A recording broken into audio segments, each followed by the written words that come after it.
Voilà pour les titres. Mesdames, Messieurs, bonsoir et bienvenue dans cette édition de 20h. Tout d'abord, le Conseil des ministres s'est réuni en session ordinaire ce mercredi 4 juin 2014 dans sa salle de délibération au palais de Koulouba sous la présidence du président de la République, Ibrahim Boubacar Keïta. Après examen des points inscrits à l'ordre du jour, le Conseil a adopté un projet de texte entendu des communications et procédé à des nominations. Au chapitre des mesures réglementaires sur le rapport du ministre de l'Environnement, de l'Eau et de l'Assainissement, le Conseil des ministres a adopté un projet de décret fixant la redevance du service public d'assainissement des eaux usées au Mali. Le problème de la gestion des eaux usées dans notre pays se pose avec acuité. L'assainissement collectif y est très peu développé et la réduction de l'espace vital à l'intérieur des concessions ne favorise pas la gestion traditionnelle des déchets liquides à travers les puisards et les latrines. Les évacuations non autorisées des déjections domestiques dans les collecteurs et caniveaux, les déversements sans traitement adéquat des eaux usées industrielles, artisanales et commerciales dans les cours d'eau et sur les berges menacent donc de polluer les ressources en eau. Les eaux usées des unités industrielles, artisanales et commerciales, grosses consommatrices de produits chimiques divers, sont dangereuses pour la santé humaine et l'environnement et menacent directement la survie des espèces. Pour faire face à cette situation, l'Agence nationale de gestion des stations d'épuration du Mali, ANGESEM, a été créée en 2007 avec pour mission d'assurer la gestion durable des stations d'épuration des eaux usées et des ouvrages connexes. Pour permettre à l'agence d'accomplir pleinement ses missions, il est prévu parmi ses ressources une redevance qu'elle perçoit en contrepartie de l'activité de collecte et de traitement des eaux usées avant les rejets dans le milieu récepteur. Le présent projet de décret a pour objet de fixer la redevance du service public d'assainissement des eaux usées domestiques, industrielles, artisanales et commerciales applicables aux usagers raccordés à un réseau d'égouts et aux unités industrielles, artisanales et commerciales connectées ou non à un réseau, quelle que soit la source d'approvisionnement. Au chapitre des mesures individuelles, le Conseil des ministres a procédé aux nominations suivantes. Au titre du ministère de l'Intérieur et de la Sécurité, inspecteur à l'inspection des services de sécurité et de protection civile, M. Birama Diara, commissaire de police. Au titre du ministère de la Réconciliation nationale, chef de cabinet, M. Ilal Kamar Ag Oumar, sociologue. Conseiller technique, Madame Adjaouyakoui Ramatou Kone, planificateur, Madame Samake Assetou Founé, professeur de l'enseignement supérieur, Monsieur Ibrahim Assihanga Maïga, ingénieur de la statistique, chargé de mission, Madame Zeina Moulay, gestionnaire, Monsieur Moussa Doudou Aïdara, économiste, Monsieur Rali Ag Al-Moutatei, juriste, directeur des finances du matériel, M. Ali Abdoulaye Diallo, inspecteur des finances. Au titre du ministère du Développement rural, directeur national des productions et industries animales, M. Mamadou Sekou Djire, vétérinaire et ingénieur d'élevage. Au titre du ministère de l'Environnement, de l'Eau et de l'Assainissement, conseiller technique, Madame Souyata Aïdara, ingénieur des eaux et forêts, chargé de mission, Moulay Hassan Aïdara, juriste. Au titre du ministère de la décentralisation et de la ville, conseiller technique, M. Youssouf Sega Konaté, administrateur civil, M. Salif Tal, inspecteur des services économiques. Au titre du ministère des Sports, directeur des finances et du matériel, M. Adama Sall, inspecteur des services économiques. Au titre du ministère des Affaires religieuses et du culte, directeur des finances et du matériel, M. Sidiki Touré, inspecteur des impôts. Au chapitre des communications, au titre de la primature, le Conseil des ministres a examiné une communication relative au rapport final du Forum sur la corruption et la délinquance financière et au plan d'action 2014-2018. Après la tenue des États généraux sur la corruption et la délinquance financière en 2008, un plan national d'action de mise en œuvre des recommandations a été adopté par le gouvernement sur la période 2009-2013. Le comité mis en place pour assurer le suivi de l'évaluation de ce plan a été élaboré et un rapport d'étape en juin 2013 faisant ressortir un taux de mise en œuvre des recommandations de 20%. Au regard de ce faible taux d'exécution, le gouvernement a organisé les 23 et 24 janvier 2014 un forum sur la corruption et la délinquance financière qui a recommandé l'actualisation du plan et l'adoption de nouveaux chronogrammes pour la période 2014-2018. Le nouveau plan a retenu des objectifs spécifiques suivants.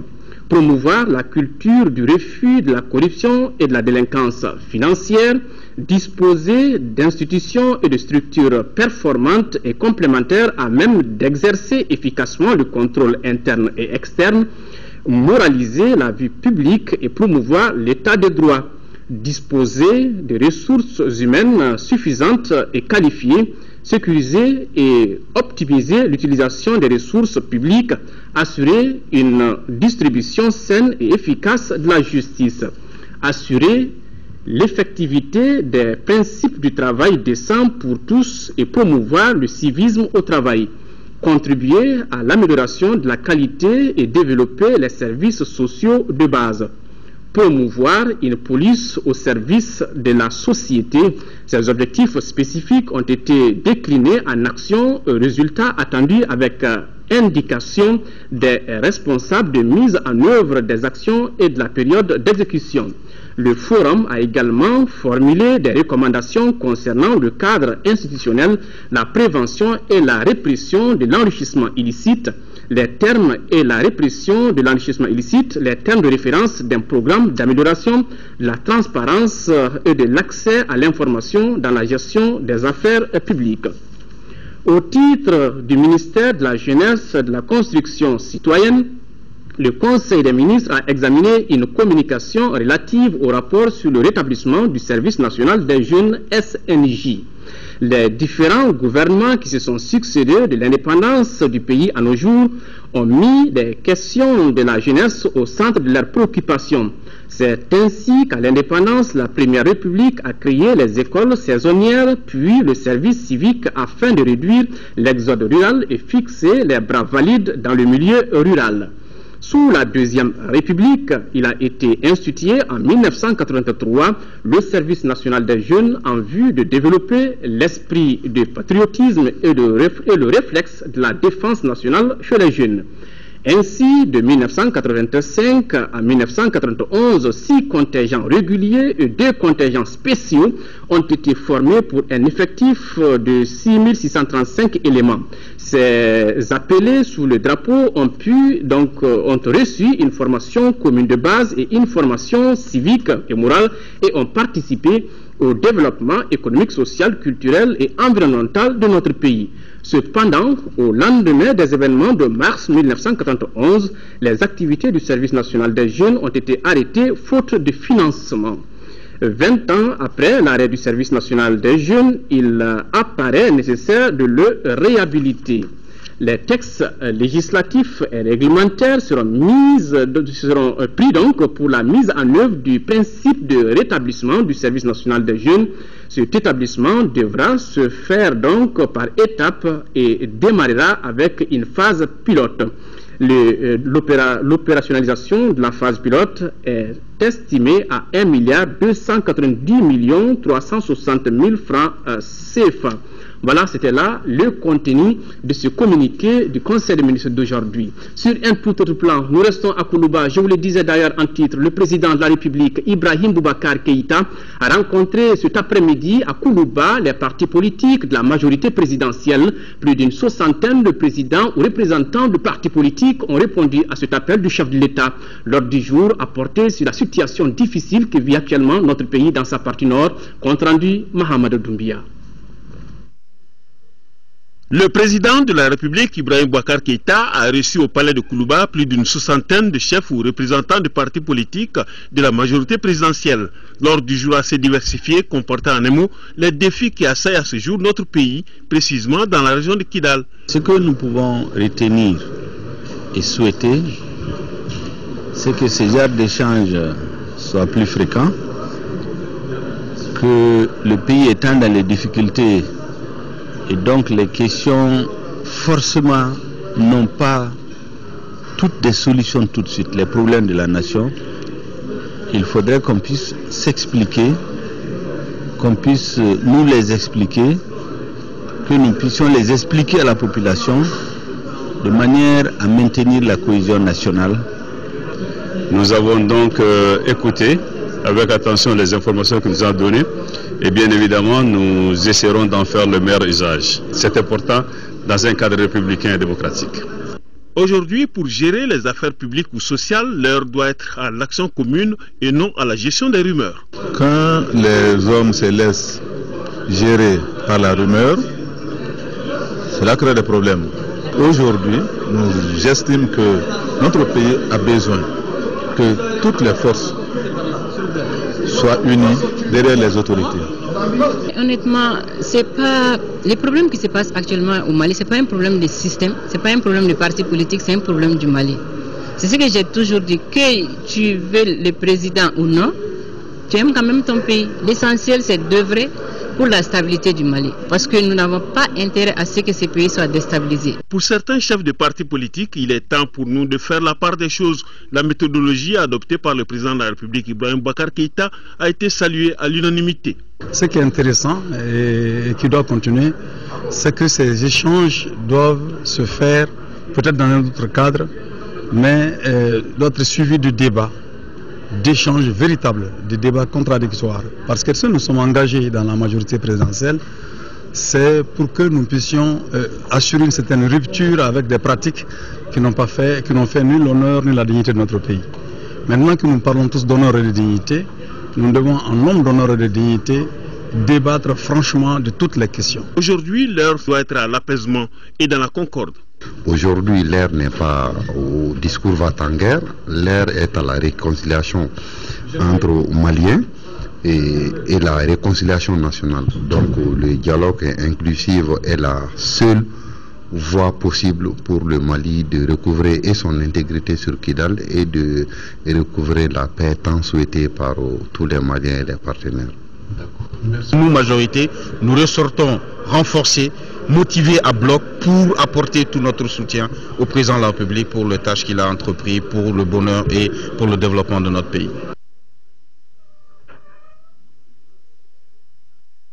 Après donc les partis de la mouvance présidentielle, le chef de l'État a reçu ceux de l'opposition. Là également, au centre des échanges, la situation au nord de notre pays. Le chef de l'État, à travers cette initiative, entend mobiliser tous nos compatriotes pour faire, en tout cas, relever les défis du moment. Le point, c'est avec Ibrahima Traoré. Politique et autres considérations personnelles ou partisanes de côté pour mettre le Mali au-dessus de tout, conviction du président de la République qui décide d'échanger avec l'opposition sur la situation que traverse le pays. La rencontre à huis clos a duré un peu plus d'une heure. Le temps pour le chef de l'État de partager les défis actuels auxquels le Mali fait face. Pour la première fois depuis son investiture, le chef de l'État a reçu l'opposition. Nous sommes très reconnaissants pour cela. Ça a été l'occasion pour lui de nous faire la situation globale du pays, de nous montrer sa vision de la situation du Mali depuis son investiture et surtout de nous donner les détails sur Kidal. Je crois que ceci est très important pour éviter que nous soyons nous-mêmes dans la rumeur. Nous avons écouté avec beaucoup d'attention et ce qui est sûr, c'est que l'opposition malienne est une opposition responsable. une opposition qui ne va pas manquer de critiques, qui ne va pas manquer de propositions et qui est une alternative dans ce pays. Nous avons fait remarquer au chef de l'État que nous sommes des Maliens à part entière, que nous aimons ce pays profondément et que nous sommes prêts à aider notre pays, quelle que soit la situation difficile dans laquelle il est. Mais nous avons besoin d'un cadre d'échange. Nous avons besoin de méthodes pour que nous nous respections les uns les autres. Et que le Mali, aujourd'hui, la démocratie malienne, a besoin d'une opposition responsable, d'une opposition forte, d'une opposition consultée, d'une opposition respectée. Je pense que le chef de l'État a pris bonne note et a donné l'engagement que nous aurons d'autres rencontres. J'espère qu'au cours de ces rencontres, nous dégagerons ensemble, en tout cas un minimum de solutions pour que le Mali s'en sorte. L'étape de Kidal a été une étape très douloureuse pour l'ensemble des Maliens, a été une étape très douloureuse pour nous à l'opposition. C'est pour ça que nous souhaitons que les responsabilités soient clairement situées pour que nous ne retombions plus dans des situations d'humiliation comme celle que nous avons connue le 20e mai dernier. Le président de la République et l'opposition entendent donc accorder leur violon pour relever ensemble les défis du moment.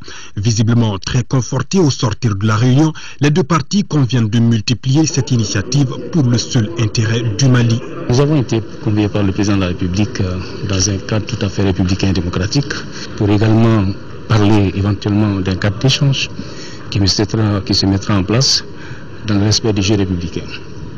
Et je crois que ça, nous le saluons en tant que tel.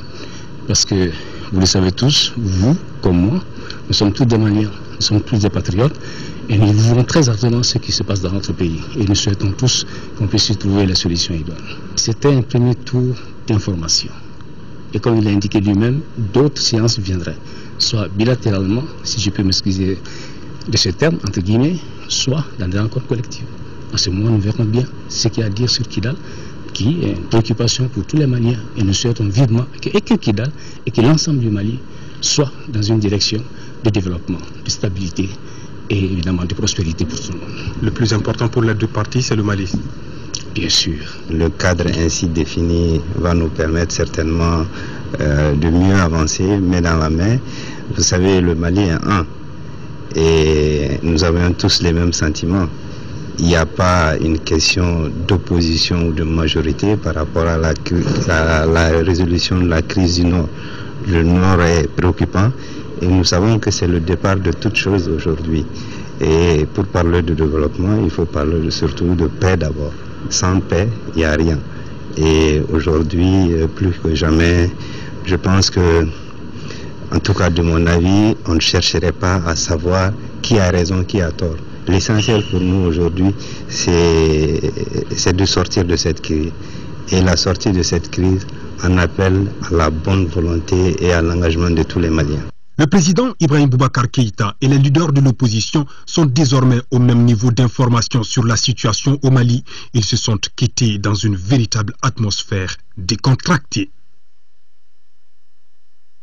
Autre grand titre de cette édition, en cette veille d'hivernage, certaines actions sont nécessaires pour prévenir d'éventuelles inondations, parmi lesquelles le curage des caniveaux et les collecteurs. Eh bien, le gouvernement du Mali vient d'initier une vaste opération dans ce sens. La commune 6 du district de Bamako constitue la première étape de cette opération d'assainissement et plus de 200 jeunes seront mobilisés pour réussir cette activité. Bourama Traoré, compte rendu. La forte pluie qui s'est abattue le lundi dernier sur la capitale a rappelé un triste souvenir. Les inondations meurtrières de 2013. Mieux vaut prévenir que guérir, dit-on. En commune 6 du district de Bamako, une opération a s'inscrit dans le cadre de la prévention. Il s'agira de curer. Donc il s'agira de rendre plus fluide l'eau de pluie, quelle que soit la hauteur et l'abondance de cette eau. Il s'agira de transporter ce qui aura été enlevé des différents passages et de faire en sorte que la fluidité revienne.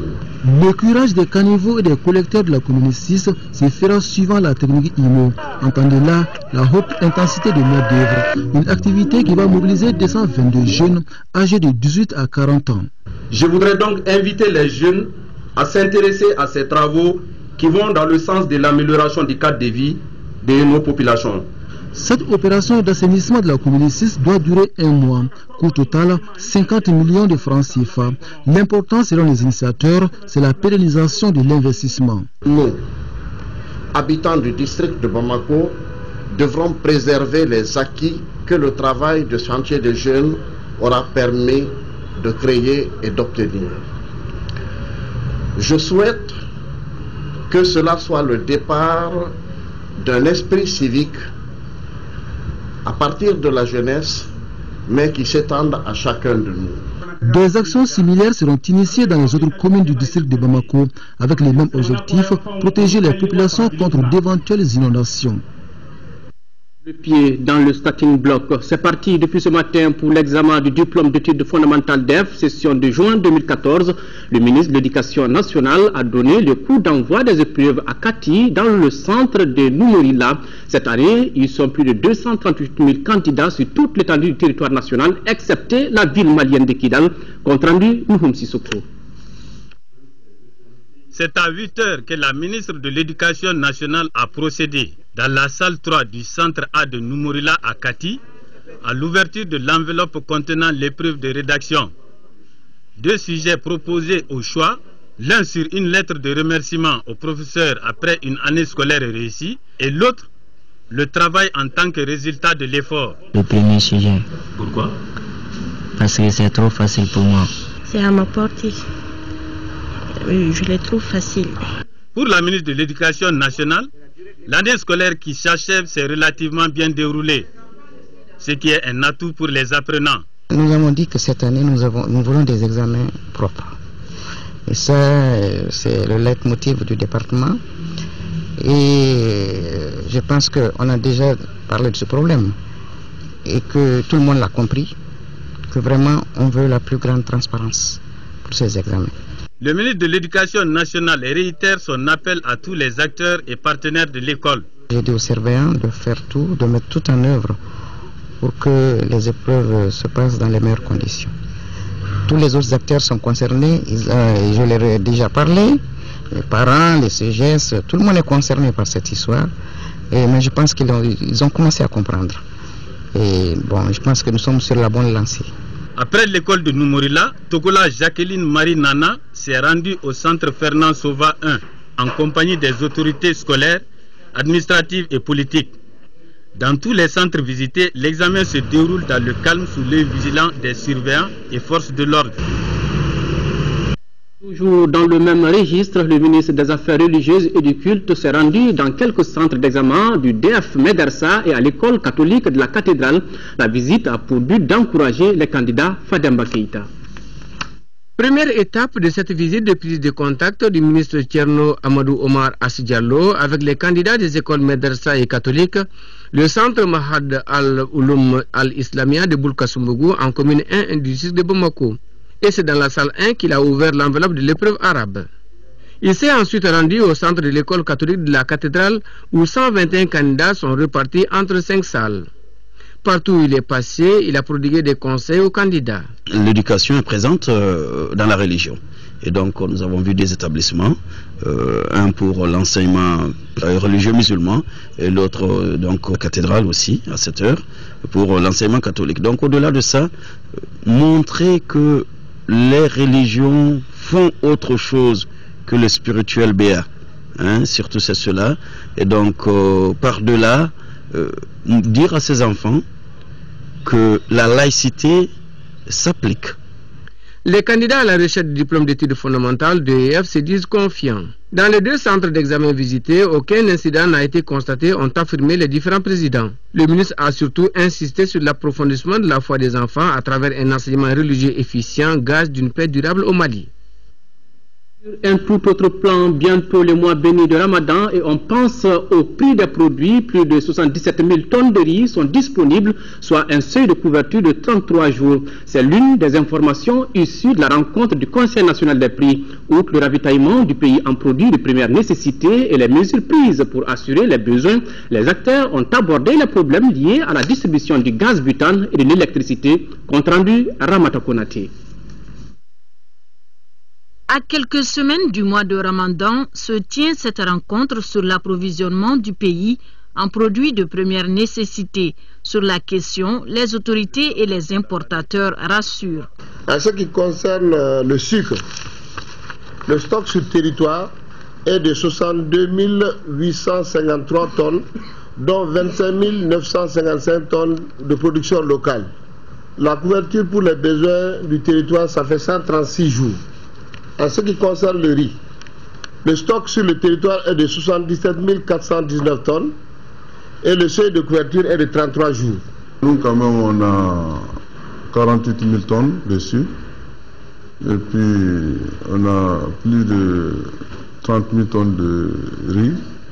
Et puis, on a d'autres produits, la farine, l'huile et puis même la pomme de terre. La semaine dernière, les prix de ces produits étaient inférieurs à ceux de la même période l'année dernière, excepté le lait en poudre et la viande avec os. Pour cette dernière, le prix moyen national est de 2015 francs le kilo contre 1805 l'an passé, soit une hausse de 12%. De façon générale, la stabilité de ces prix pendant le mois de Ramadan serait une bonne chose pour les consommateurs. Le seul problème, c'est au niveau du sucre. Parce qu'on ne peut pas comprendre que le sucre importé coûte moins cher que le sucre produit chez nous. Ça, c'est au niveau du Soukara. Je pense que l'État et la société chinoise trouveront peut-être la solution. Sinon, par rapport aux autres produits, pour l'instant, il n'y a pas d'inquiétude. Cette rencontre du Conseil national des prix a permis aussi d'aborder les difficultés liées à la distribution de l'électricité et du gaz butane. Bientôt sera faite la relecture des textes régissant le secteur distribution du gaz pour une meilleure organisation de ce domaine, a conclu le ministre du Commerce. On vous l'annonçait hier, aujourd'hui nous vous proposons cette activité en image. Le ministre de la Jeunesse et de la Construction citoyenne a présidé hier l'ouverture des travaux du Forum des jeunes à Ségou, un forum qui a pour thème l'agriculture, opportunités d'emploi et d'insertion des jeunes. Ces jeunes constituent aujourd'hui 80% de la population, d'où l'implication des autorités pour la mobilisation de cette couche autour des projets agricoles. Compte rendu de notre envoyé spécial Youssouf Diakité. L'agriculture au cœur du développement socio-économique et culturel. Voilà l'objectif recherché par le ministère de la Jeunesse et de la Construction citoyenne, en complicité avec le département du développement rural. Le but, c'est d'expliquer à la jeunesse que l'agriculture est aussi un secteur porteur. Donc, je suis persuadé, rien qu'à l'allure des travaux depuis le matin, que ça aura un impact certain.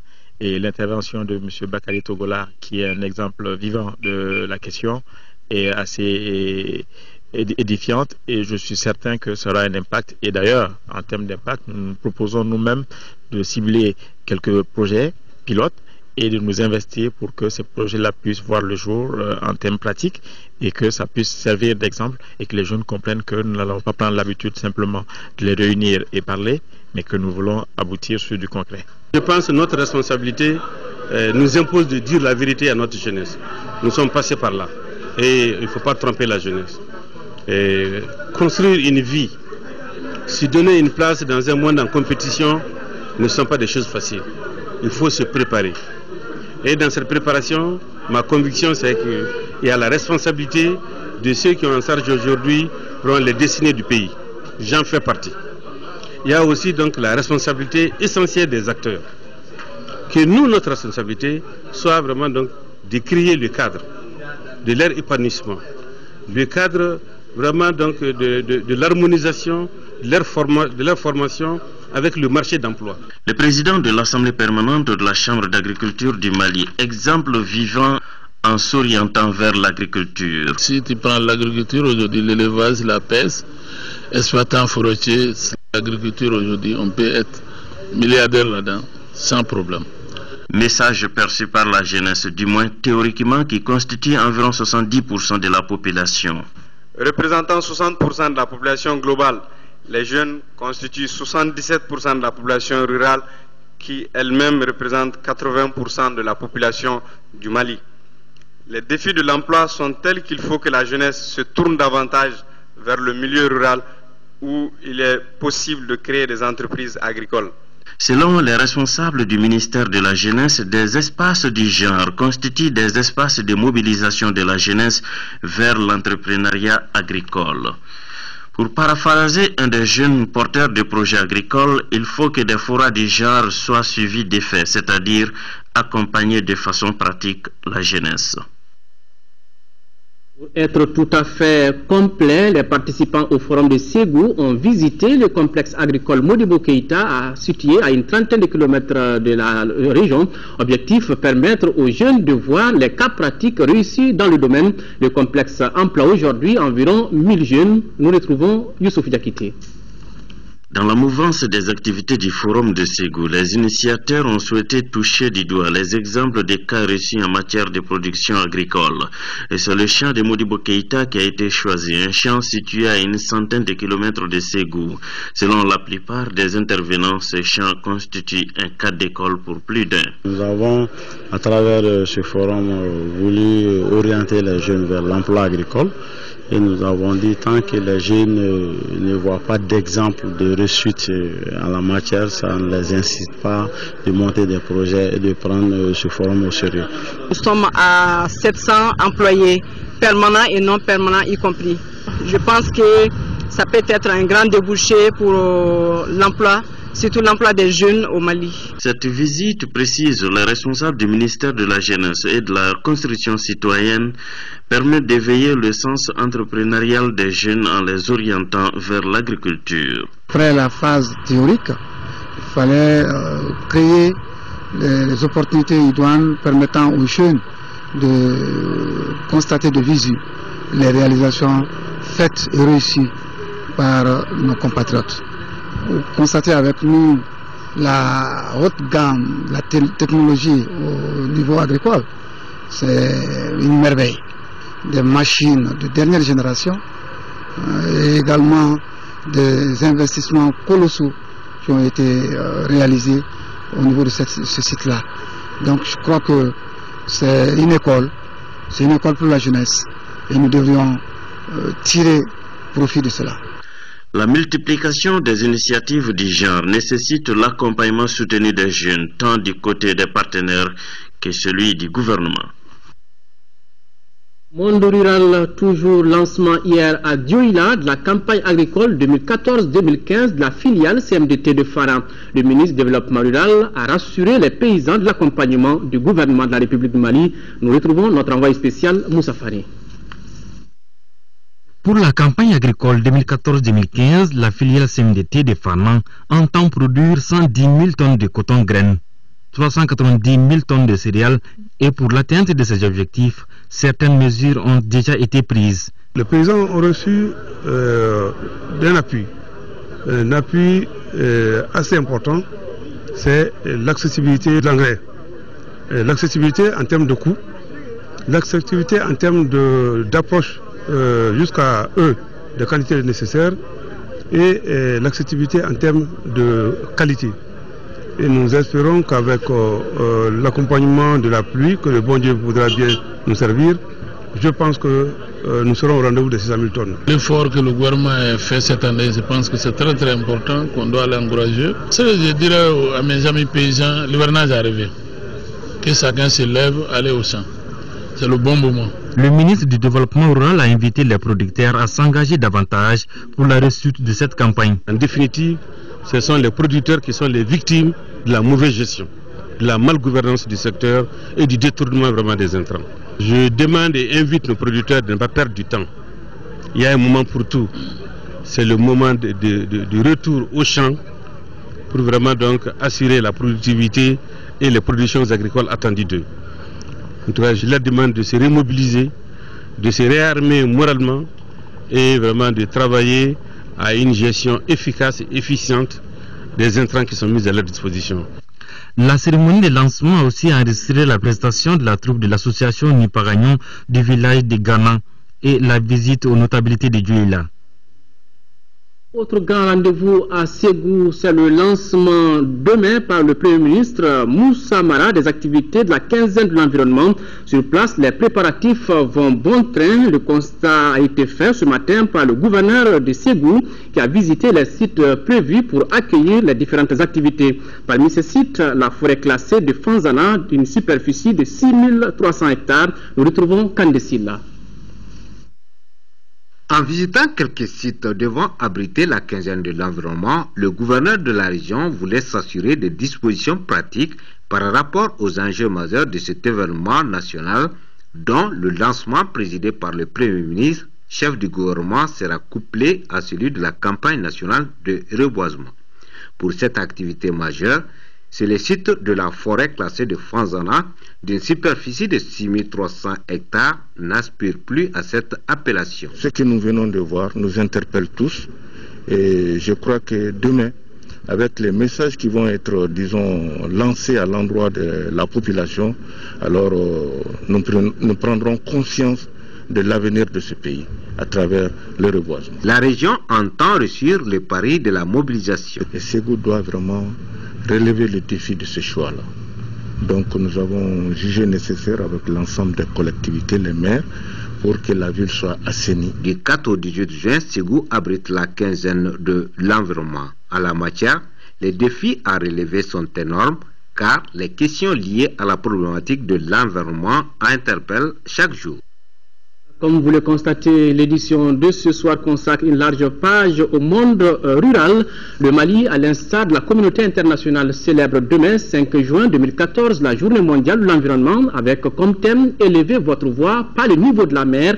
À l'occasion de cette journée, le ministre de l'Environnement, de l'Eau et de l'Assainissement, Abdoulaye Idrissa Maïga, a fait un message. Nous vous proposons ici un extrait recueilli par Lamine Keïta. La communauté internationale célèbre le 5 juin la journée mondiale de l'environnement sous le thème « Élevez votre voix par le niveau de la mer ». En décrétant cette journée, le programme des Nations Unies pour l'environnement nous met face à nos responsabilités en établissant un lien cohérent entre les changements climatiques et nos actions quotidiennes. Bien que notre pays soit continental, il subit, comme les autres pays côtiers, au sud du Sahara, les effets néfastes des changements climatiques à travers les affres liés aux inondations, aux vents forts, aux fortes variations de température et de pollution atmosphérique. Contre ces aléas, notre pays a fait montre de son engagement à vaincre l'indifférence environnementale à travers des actes forts suivant plusieurs axes. L'axe relatif à la signature et à la ratification des conventions cadres des Nations Unies, l'axe concernant l'élaboration et l'adoption de politiques et stratégies nationales, la mise en place, courant 2012, d'un mécanisme de financement opérationnel que l'on appelle le Fonds Climat, la quinzaine de l'environnement délocalisé à Ségou offre aux participants l'occasion de débattre tout au long du symposium des immenses défis qui assaillent les Maliens dans les domaines de l'environnement, de l'eau et de l'assainissement. Cependant, un des défis majeurs du ministère de l'Environnement, de l'eau et de l'assainissement est d'opérationnaliser le verdissement des différents secteurs. Présent sécurité sur nos routes, le ministre de l'Équipement, des Transports et du Désenclavement a procédé à la remise symbolique de casques à la Jeune Chambre internationale Bamako Espoir, une façon pour le ministre de sensibiliser les jeunes sur l'importance du port du casque. Abdul Karim Kaba. Au Mali, les accidents de circulation tuent beaucoup de personnes et les jeunes constituent la majeure partie de ces victimes. C'est pourquoi le ministre de l'Équipement, des Transports et du Désenclavement, dans le cadre de la promotion du port du casque, a remis une 60aine de casques à la Jeune Chambre internationale Bamako Espoir, à travers la Direction nationale des transports et l'ANASER. Porter les casques, ce n'est pas demander un fardeau aux gens. Porter les casques, c'est pour sauver des vies. Et que les jeunes eux-mêmes s'approprient de ça, je ne peux que l'encourager. Et nous mettrons en œuvre toutes nos possibilités pour les encourager et les accompagner dans leur activité pour que la sécurité routière, à travers le port des casques, soit une réalité au Mali.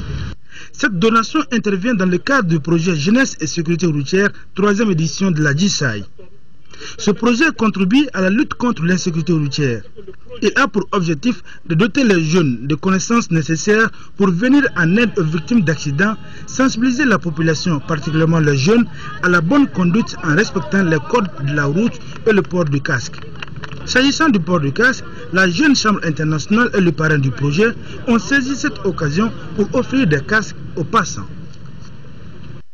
Le ministre de la Promotion de la Femme, de l'Enfant et de la Famille s'est rendu hier après-midi au centre de santé de référence de la commune 2 à Missira. Sangaré Oumouba était venu rendre visite au triplé né dans ce centre, Sokona Kamisoko. Martine Dambélé et Simplice Dambélé sont les heureux parents de ces triplés, 2 filles et un garçon. Ils sont nés au centre de santé de référence de la commune 2 à Missira à la suite d'une césarienne. Madame Dambélé est à sa 9e maternité. Les 3 bébés sont en bonne santé d'après les pédiatres. C'est pour témoigner la solidarité du gouvernement que la ministre de la Promotion de la Femme, de l'Enfant et de la Famille, accompagnée de plusieurs membres de son cabinet, a rendu visite au triplé. Un moment de joie, mais aussi de conseil. Nous nous préoccupons de l'éducation de ces enfants parce qu'avoir ces triplés, c'est bien, mais le reste, c'est les parents. Ce sont les parents qui doivent vraiment faire tout pour s'occuper de leur éducation, de leur nutrition, de leur prise en charge. Tout ce qu'on leur donne maintenant, ce sont des appuis d'appoint, mais le reste incombe aux parents. Mais nous souhaitons qu'on puisse travailler ensemble. Nous avons des structures qui sont là, qui s'occupent des enfants comme ça. Et je pense bien qu'ils vont prendre contact avec ces structures pour pouvoir les appuyer dans l'éducation des enfants. On a apporté le strict nécessaire pour le début. Les cadeaux étaient entre autres composés de lait, de savon, de couches hygiéniques, d'habits, de biberons et une enveloppe symbolique. La délégation a formulé des bénédictions pour les nouveau-nés. Les travaux de la 33e Assemblée générale de Shelter Afrique se tiennent à Abidjan. Plusieurs ministres africains de l'urbanisme et de l'habitat prennent part aux travaux. La délégation malienne, conduite par Mahamadou Diarra, le ministre de l'urbanisme et de l'habitat, attend des assises et un renforcement des appuis financiers pour booster la construction de logements sociaux. Boubacar Sissoko nous en parle. Durant ces dernières décennies, le problème de logement se pose avec acuité dans la plupart des pays d'Afrique. Cette 33e Assemblée générale de Shelter Afrique vise à donner la possibilité aux États membres de mobiliser les ressources nécessaires pour la promotion des logements sociaux à faible coût. Pour y parvenir, les experts des 44 pays membres de Shelter Afrique se penchent sur le thème « Les technologies et méthodes alternatives de construction durable pour alléger le déficit de logement en Afrique ». Nous saluons la volonté hardie des gouvernements africains pour la mise en place des politiques généreuses de logement avec un accent particulier pour la production de logements sociaux et la mise en place des facilités de refinancement hypothécaire. Le Mali, qui participe aux travaux, attend beaucoup des assises de Shelter Afrique. Pour ce faire, le secteur privé malien entend jouer sa partition afin de mettre à la disposition des populations des logements décents à faible coût. Vous savez, les pays africains ont tous la même problématique, à une population jeune et un grand nombre de revenus faibles et moyens.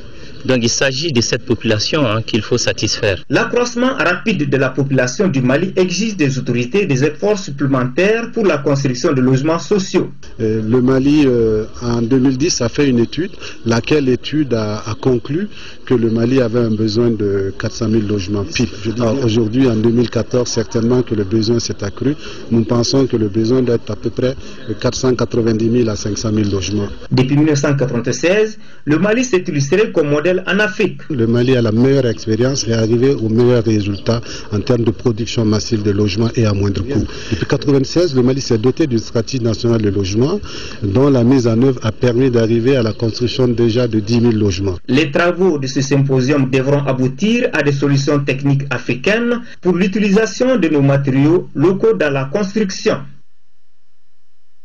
À l'instar des autres pays, le Mali a célébré hier, 3 juin, la journée mondiale du tourisme responsable, occasion pour le réseau malien du tourisme durable d'organiser une table ronde en vue de permettre aux acteurs du secteur de réfléchir sur les alternatives pour la relance de cette activité. Al-Jumatina. Quelle alternative pour le tourisme en temps de crise? C'est le thème de cette table ronde organisée par le réseau malien du tourisme durable. La rencontre permettra aux acteurs du tourisme d'échanger sur leur vécu quotidien et partager les expériences en vue de donner un nouveau souffle au secteur. La crise qui a frappé notre pays de plein fouet le secteur du tourisme. Alors que faire pour relancer les activités? L'activité qui entre dans le cadre de la journée mondiale du tourisme responsable est un moment important entre professionnels et acteurs du tourisme responsable. Au fil des éditions, ce rendez-vous du 3 juin est devenu un moment d'échange incontournable, un laboratoire d'idées innovantes et durables. Les débats passionnés, les rencontres enrichissantes participent, de mon point de vue, à enrichir les valeurs qui vous animent pour promouvoir le tourisme responsable au Mali. Au terme des réflexions, le réseau malien du tourisme durable entend soumettre les différentes recommandations aux autorités pour la relance durable du secteur. Les hôtels pour les touristes. Le gouverneur de la région de Caille a procédé dimanche dernier à l'inauguration du motel de Kenyeba qui compte 16 chambres équipées et 2 suites. La construction de ce motel a coûté plus de 400 millions de francs CFA. Jafar Aïdara. L'inauguration de ce motel met fin à l'insuffisance d'infrastructures d'accueil et d'hébergement adéquates dans le cercle de Kenyeba. C'est suite à la vente partielle de l'assotellement que le gouvernement a mis à la disposition de chaque région du Mali 1 milliard de francs CFA pour le développement local. Ainsi, le cercle de Kenyeba a soutenu le projet de construction d'un motel qui fait aujourd'hui l'objet d'inauguration. En réalité, nous, élus et acteurs du développement local, étions constamment gênés du manque crucial d'infrastructures d'accueil et d'hébergement à Kenyeba. De telle sorte qu'il nous revenait même un défi, car les missionnaires et les étrangers de passage ici en souffraient énormément. Nous venons aujourd'hui de relever ce défi. Le rêve de construction d'un motel est devenu une réalité, car ce joyeux architectural est dressé au milieu des collines du Tambaoura qui fait toute la beauté d'une nature malinquée. Ce n'est qu'un pas. Il y a encore de l'espace. J'espère que, madame, avec votre engagement continu et avec l'appui des partenaires, on pourra encore multiplier la capacité d'hébergement au niveau de ce complexe. Et surtout, que ça va donner des idées encore à d'autres personnes pour que le problème d'hébergement au niveau de Kenyeba puisse être un mauvais souvenir. Ce motel répondant aux normes standards comporte 16 chambres équipées et 2 suites. Il a coûté plus de 400 millions de francs CFA, dont 200 millions sur fonds propres du Conseil de cercle de Kenyeba pour l'équipement du motel, le dallage de la cour, l'achat d'un groupe électrogène, construction d'un château d'eau, la construction de 2 hangars et du logement pour gardiens. Toujours à Caille, on parle d'infrastructure. La commune rurale de Walia est désormais dotée d'une mairie à hauteur de souhait. Le bâtiment a coûté près de 36 millions de francs CFA, a été inauguré dimanche dernier. Envoyés spéciaux à Bafoulabé, Fademba Keïta et Fakouli Doumbia. Ce nouveau siège de la mairie de Walia, ainsi inauguré, comprend, outre le bureau du maire, la salle de délibération, le secrétariat général, les bureaux des 2 régisseurs de recettes et dépenses et celui des adjoints. L'infrastructure, qui a coûté près de 36 millions de francs CFA, a été réalisée grâce au concours de la commune d'Avigliana d'Italie, jumelée à celle de Walia, des ressortissants de la localité résidant à Bamako et d'autres personnes et ressources. Quant à l'équipement et à la clôture, ils ont été financés par l'ANICT à 95%, et par la commune à 15%. Force est de reconnaître aujourd'hui que les conditions de travail sont améliorées à la mairie. Cette œuvre est aussi le fruit de l'engagement citoyen des habitants des 35 villages et de la ferme volonté des autorités communales à réduire considérablement la pauvreté. Nous avons sur 5 aires de santé, 2 qui sont construits. Quand on venait à la commune, le taux de couverture en eau potable était de 4%. J'ai dit aujourd'hui qu'il n'y a pas de village où il n'y a pas un seul point d'eau potable. Il n'y avait que 8 écoles dans la commune de Walia, aujourd'hui il y en a 18. Il n'y avait qu'une structure de santé et aujourd'hui il y en a 4. Pour le préfet de Bafouabé, les différentes réalisations de la commune doivent servir d'exemple aux autres collectivités du cercle. On est à 85% de recouvrement des impôts et taxes. Ce n'est pas mal en soi, c'est même une performance.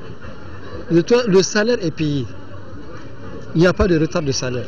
Je voudrais que ça ait un effet de contagion sur beaucoup de communes. Des lettres de remerciement ont été remises à tous ceux qui ont contribué volontiers à la construction de ce joyau architectural. Des manifestations folkloriques ont agrémenté la cérémonie.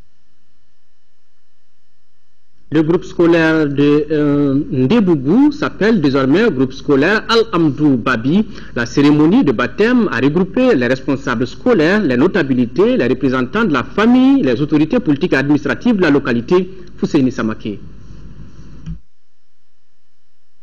M. Babi a consacré une grande partie de sa vie à la promotion de la scolarisation dans cette zone rizicole où les populations étaient quelque peu non favorables à la scolarisation des enfants.